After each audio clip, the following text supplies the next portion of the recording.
నేను పిటిషనర్గా 11 గంటలకి లోపలికి పోతే ఒక గంట సేపు మమ్మల్ని కూర్చోబెట్టి గంట సేపు తర్వాత లోపలికి పిలవడం జరిగింది. ఇలా వారి అడ్వకేట్ దానం నాగేందర్ గారి అడ్వకేట్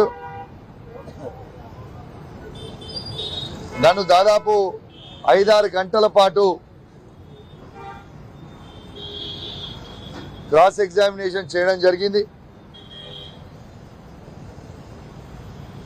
ఇలా వారు ఒక్కటే అడుగుతా ఉన్నారు, మీరు పిటిషన్ ఇచ్చిర్రు కానీ వారి కప్పుకున్న కండువ మీద హ్యాండ్ సింబల్ లేదు కదా, మరి కాంగ్రెస్ పార్టీ కండువ కాదు కదా అని అంటా ఉన్నారు. నేను క్లియర్గా చెప్పిన కాంగ్రెస్ పార్టీ కండువ అంటేనే ట్రై కలర్ కండువ. ఖచ్చితంగా దీపాదాస్ మున్షి పక్షాన దీపాదాస్ మున్షి నాయకత్వంలో టీపీసీసీ ప్రెసిడెంట్ రేవంత్ రెడ్డి గారి నాయకత్వంలో మార్చి 15/3/2024 నాడ కండువ కప్పుకొని కాంగ్రెస్ పార్టీలో చేరిండని చెప్పిన మార్చి 21/2024లో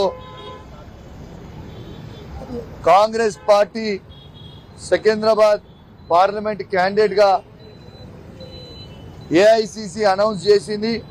వారి ఏఐసిసి లిస్టులో అనౌన్స్ చేసిన లిస్టులో 46వ నంబర్లో దానం నాగేందర్ గారి పేరు ఉన్నది అని అన్ని కూడా ఎవిడెన్స్తో సహా చూపించడం జరిగింది.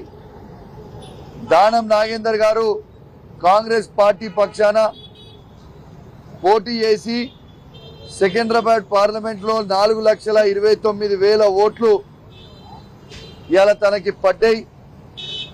ఇది క్లియర్ కట్ కేసు. ఖచ్చితంగా మీరు దానం నాగేందర్ గారిని వెంటనే డిస్క్వాలిఫై చేయాలి అని వారు అడిగిన ప్రతి క్వశ్చన్లో కూడా నేను జవాబు చెప్పడం జరిగింది. నాకు పూర్తి నమ్మకం విశ్వాసం ఉన్నది, ఖచ్చితంగా స్పీకర్ గారు దానం నాగేందర్ గారిని డిస్క్వాలిఫై చేస్తారని. దీనికంటే క్లియర్ కట్ కేసు ఇంకెక్కడ ఉండదని విజ్ఞప్తి చేస్తా ఉన్నాను. రాహుల్ గాంధీ గారేమో కాన్స్టిట్యూషన్ని చేతిలో పట్టుకొని దీన్ని మొత్తం బీజేపీ వాళ్ళు మొత్తం తుంగలకి దొక్కుతా ఉన్నారు అని రాహుల్ గాంధీ గారు ఆరోపణ చేస్తూ ఉంటారు. మరి ఇవాళ రేవంత్ రెడ్డి గారు ఇక్కడ ఏమి చేస్తున్నారని అడుగుతా ఉన్నాను. బీఆర్ఎస్ పార్టీ నుంచి కాంగ్రెస్ పార్టీలో చేరి కాంగ్రెస్ పార్టీ కండువలు కప్పుకొని మొన్న మున్సిపల్ ఎన్నికల్లో కూడా కాంగ్రెస్ పార్టీ తరఫున ప్రచారం చేసి బీఫామ్లు ఇచ్చి ఇంకా మేము లేము అని చెప్పడం అనేది సిగ్గుచేటు అని చెప్పి సందర్భంగా తెలియజేస్తా ఉన్నాను. ఖచ్చితంగా న్యాయం గెలుస్తుంది. ఖచ్చితంగా ఖైరతాబాద్లో బై ఎలక్షన్ రాబోతా ఉన్నదని చెప్పి సందర్భంగా తెలియజేస్తా ఉన్నాను. ఎవరు అవునన్నా కాదన్నా ఖచ్చితంగా దానం నాగేందర్ గారు మాత్రం డిస్క్వాలిఫై అవుడు పక్కా అని చెప్పి సందర్భంగా తెలియజేస్తా ఉన్నాను. నేను దయచేసి స్పీకర్ గారిని కూడా కోరుతా ఉన్నాను, రాజ్యాంగాన్ని కాపాడండి. ఎందుకంటే మనం వచ్చే జనరేషన్కి ఏం మెసేజ్ పంపుతున్నామని చెప్తా ఉన్నాను. ఇలా డిస్క్వాలిఫై చేయకపోతే ఇలా ఏం మెసేజ్ పంపుతా ఉన్నామని చెప్తా ఉన్నాను. ఆనాడు బీఆర్ఎస్ పార్టీ అధికారంలో ఉన్ననాడు, రేవంత్ రెడ్డి గారు పిసిసి ప్రెసిడెంట్గా ఉన్ననాడు రేవంత్ రెడ్డి గారే స్వయంగా స్టేట్మెంట్ ఇచ్చిండ్రు. ఏమని ఇచ్చిండ్రు? రాళ్లతోని కొట్టి పార్టీ మారిన వాళ్ళని రాళ్లతోని కొట్టి చంపండి అని చెప్పిండు ఆ రోజు. మరి ఆ రోజు రేవంత్ రెడ్డి గారు చెప్పిన మాటకి ఈ రోజు రేవంత్ రెడ్డి గారు ఏం చేస్తున్నారని నేను అడుగుతా ఉన్నాను. మరి బీఆర్ఎస్ పార్టీ నుంచి చేర్చుకున్న 10 మంది ఎమ్మెల్యేలని మరి ఎందుకు రాళ్లతోని కొట్టి చంపుతలేవు రేవంత్ రెడ్డి గారు అని నేను అడుగుతా ఉన్నాను. ఖచ్చితంగా దానం నాగేందర్ గారిని డిస్క్వాలిఫై అవుడు పక్కా, ఖైరతాబాద్లో బై ఎలక్షన్స్ వచ్చుడు పక్కా అని చెప్పి సందర్భంగా తెలియజేస్తూ మరి అడిగిన క్వశ్చనే వాళ్ళు తిప్పి అడుగుతా ఉన్నారు. ఎన్ని తిప్పి అడిగినా కూడా అన్ని వాళ్ళు జాయిన్ అయిన ఎవిడెన్సులు, వాళ్ళు కండువ కప్పుకున్నది evidence, video clippings evidence, media video clipping evidence, ఇలా ఏఐసిసి లిస్టు అనౌన్స్ చేసింది ఎవిడెన్స్, ఇలా ప్రతిదీ ఎవిడెన్స్ అనేది వాళ్ళకి సబ్మిట్ చేయడం జరిగింది.